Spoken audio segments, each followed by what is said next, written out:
Si vous souhaitez être à la une du meilleur de l'actualité camerounaise, alors vous êtes au bon endroit. L'information de qualité vous est proposée sur votre nouvelle chaîne YouTube, Média d'Afrique TV. Eh bien, mesdames et messieurs, une fois de plus bienvenue pour cette nouvelle analyse vidéo. Pour vous qui êtes nouveaux, retenez que nous sommes une équipe d'experts analystes, spécialisés dans les affaires politiques, dont l'objectif majeur est de vous informer en continu des faits et gestes, politiques, économiques et sportifs qui fait rage au quotidien. Bien sûr, il suffit de vous abonner et d'activer la petite cloche pour rester toujours à l'écoute de la une.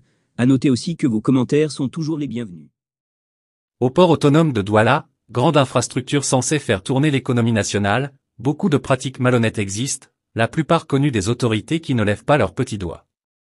Il semble que le secrétaire général de présidence de la République Ferdinand Ngo empêche une enquête de la Chambre des comptes sur les malversations financières au port autonome de Douala. C'est ce que nous apprenons, le lanceur d'alerte Boris Berthold écrit que « les criminels sont solidaires ». C'est un secret de polichinelle.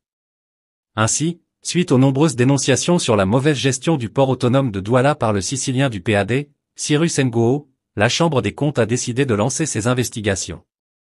Sauf que mis au parfum, dit-il, le secrétaire général de la présidence de la République, Ferdinand Ngo décide d'empêcher les investigations.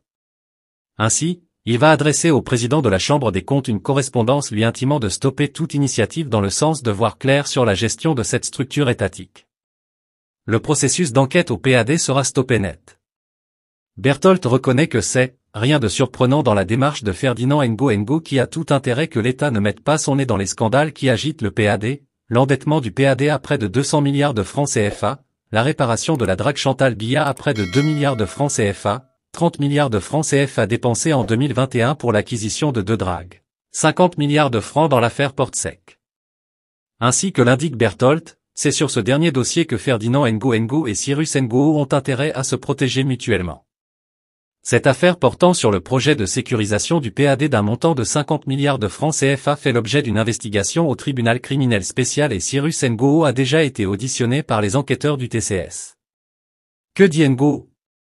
Il a dit avoir obéi aux instructions du SGPR, l'homme à la PAC. Sauf que les enquêtes ont montré qu'une partie de l'argent s'est retrouvée dans des comptes dans les paradis fiscaux tels que le Luxembourg et le Liechtenstein. Avec également l'acquisition d'une villa à Los Angeles aux États-Unis selon le lanceur d'alerte.